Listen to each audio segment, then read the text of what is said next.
talking about how to survive 1 year in New York City real estate, ladies and gentlemen. If you haven't already, hit the like button, hit the subscribe button. I'm going to drop so much wisdom on all you people you can't even imagine. So the first thing that I just wanted to let everybody know who starts in New York City real estate is you got to ask yourself, is this what I really want? Like, is this, because this is not a place where you come and this is a job. Oh, I'm going to work from like 9 to 4 and then like have my time off. No. The answer is no. Okay, you are now, first thing you need to understand if you get into real estate, especially New York City real estate, is that this is no longer a job. This is a lifestyle. This is what you do every single day. Even when you're not doing it, you're doing it. Even when you're doing personal things, you're doing real estate things. You're always doing it. So it's a lifestyle. And one of the biggest things that I communicate to a lot of agents, and I've trained and I've hired a lot of agents in this business, is that this is a commitment to a lifestyle. So if you can agree and come to terms with yourself about that at the beginning, I think that's going to go a long way. Okay. So that's the first thing.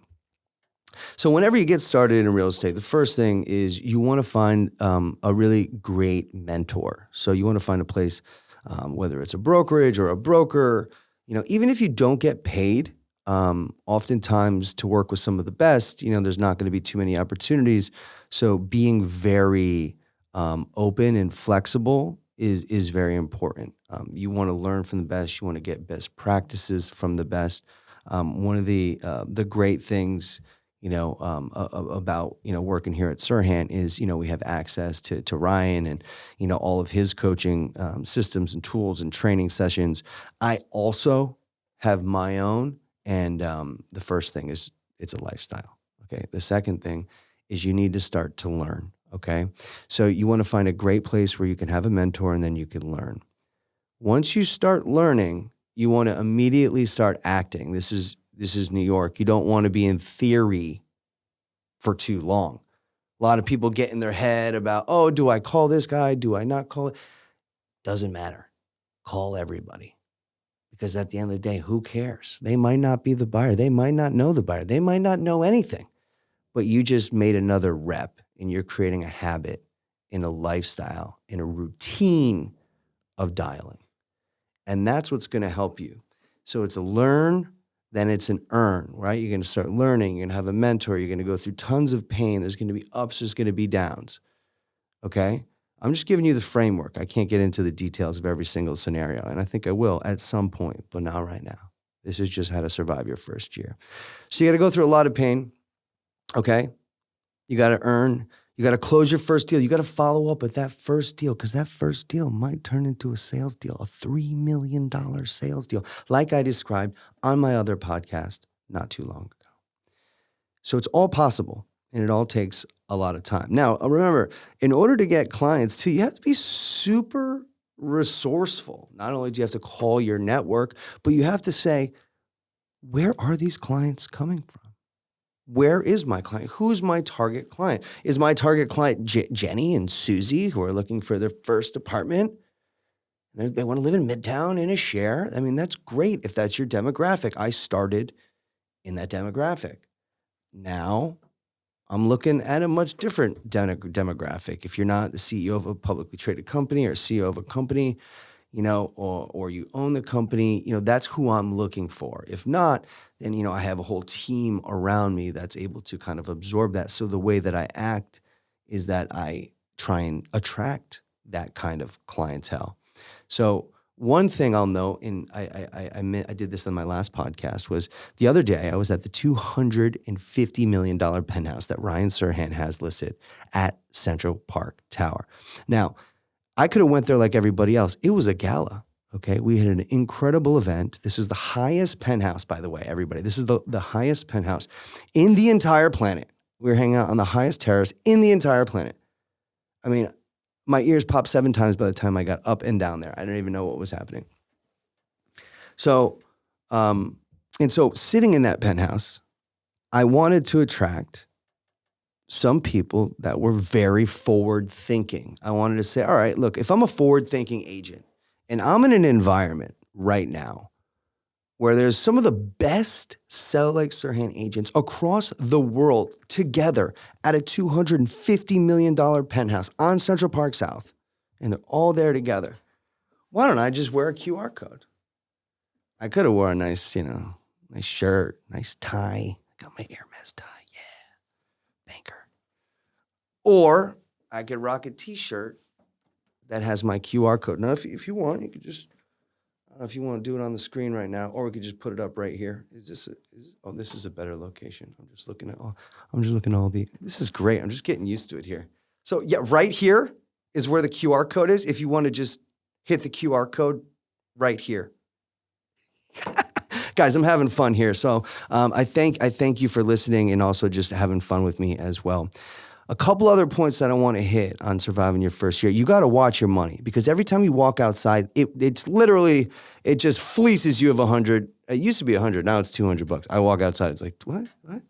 $300 down. I'm like, nothing happened. I went to the bodega. I still don't even understand what's happening. I guess inflation is real.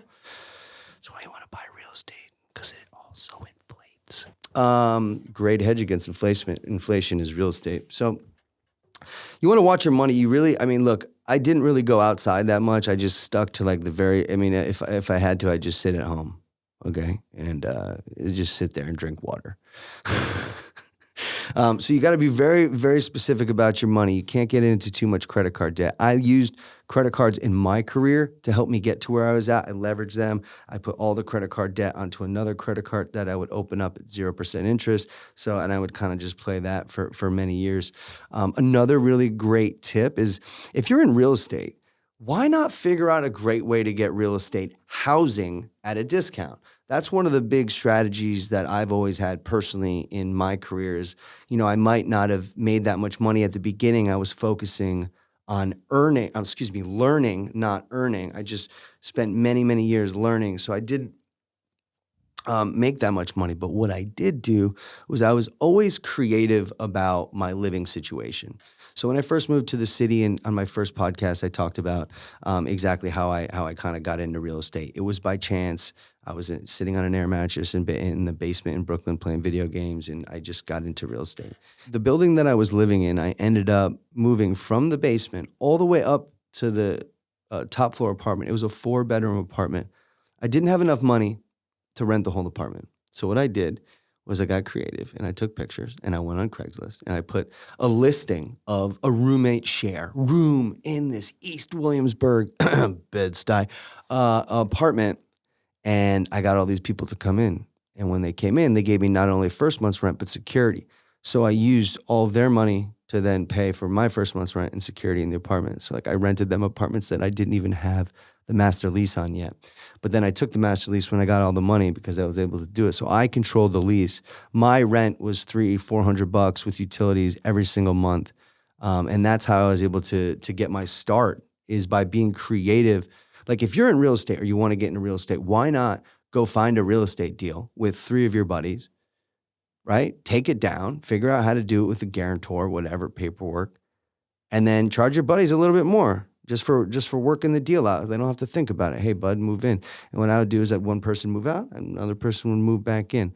So it was a really great system that I had, and I've kind of used it throughout my career in order to survive, right? So I think if you're in the city and you're working as a real estate agent, you have to really watch your expenses, what you're spending in rent, what you're spending when you go out every day, what you're spending in advertising. And by the way, spend more of your money on advertising, not as much money on dinners right now. You want to get, dollar pizza if you can, whatever it is, really just get through it and learn. And if you could do that, then you can move on to the next part. And the next part is probably the most fun, and it's something that I've personally spent a lot of my professional career in New York City doing, and that is networking. Okay, so literally don't go home, okay? If you want to be successful in real estate, especially in your first year, you have to consider your apartment, okay? Your apartment should be considered your bedroom. The city should be considered your living room. So just as you would go out to your living room and watch Netflix and do whatever, you are going to go out, okay, to New York City, and that's your Netflix, because everyone watches Netflix to see what's going on in New York. Well, why don't you just go outside? And by the way, meet some people. And when you meet those people, introduce them to the people that you met earlier in the day, and then learn how to build your own community through events, through supporting nonprofits or charities or comedy clubs or whatever it may be. You want to start integrating yourself into the fabric of what it is to be called New York City, which is the best city in the world. Okay. And I would love to say it's in my opinion, but everybody shares the same opinion unless you're from like some another country that thinks and it's just like you're totally warped. And I could be totally warped, but like read the stats. So read the stats. So you want to network. And a really, really good friend of mine, he's a hedge fund guy. He said, Nile, I see what you're doing. I see what you're building. I see you're investing in a lot of these higher end contacts. This is years ago. He said, it doesn't matter about deals, right? Because in my early 30s, I wasn't doing crazy deals. I was doing deals. I was successful, but I was a little pissed. I was, you could never be satisfied, and I wanted to be the best version of myself. And he said, look, until you're 35, the only thing you should be focused on is your network. And if you do that and you just focus on one thing, and that's your network, okay, the rest will end up taking care of itself. So I did that, and I really focused on my network, and I probably could have got some listings, studios, one beds, maybe below $1 million. But I would say, like, fuck it, I'm going to hunt the bigger deals, and I focused on my relationships versus, chasing everything that came in front of me. So I was more of just kind of like waiting and building, and then the right time came and I would go. So if you're somebody who's, in New York, you gotta network. So as you're learning, as you're starting to earn, you gotta be networking. You gotta be following up with people. You gotta be introducing them. You gotta be bringing them into your fold. You gotta be doing creative things like having a QR code. Yeah, let's put the QR code back on the screen. Let's put the QR code. Excuse me, put the QR code back on the screen right here. Thank you. If you guys want to pull out your phones right now, you can do that. It goes directly to my website. Don't worry, we're just doing like a whole website rebrand thing. So it might be a little early, but I think by the time you see it and this thing is produced, it'll be out. Totally cool. So we don't have to worry about that. I don't need to be afraid. But it's very, very, very, very, very important that you listen and you heed these steps if you are first coming to New York, because a lot of people think that they can come in here and they could just be like what it's like on TV. And to be honest, there is potential for that. And if you work and you know the lingo and you have it down by heart and you understand the differences between condos and co-ops and you name it, once you get there, then beautiful things are going to happen. But you got to put the work in first. There's no quick fix in this New York City real estate industry. I wish there was. There really is no quick fix. You have to put the work in. You have to be diligent. You have to find a good mentor. You have to say, okay, every single day I'm going to see a new piece of real estate, even if it's just a new office building, or you just walk in a construction site that's on the side of the road and just say, yeah, what's up? I'm here. You saw something new. You just want to see something new because you're adding to your product and your inventory list. And that will help you in the years and months to come with all these different clients that you're going to encounter, okay? You want to think of really creative ways to get yourself out there, whether it's putting a QR code on your shirt or on the back of your computer or on the back of your phone or on the back of your listing or on every single light post in Soho. So the point is I'm just talking to you about things that, are managing your own expenses, okay? Managing your own expectations about deals and putting in the work.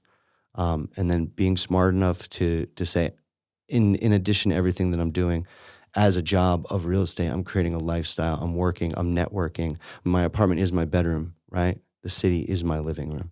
And if you come at it from that standpoint, I think you're going to be very, very, very satisfied with the results. You might not see it monetarily, okay? And most people focus just on that. They want to be in the corner office. They want to have this and they want to make that much money. And all of that's great.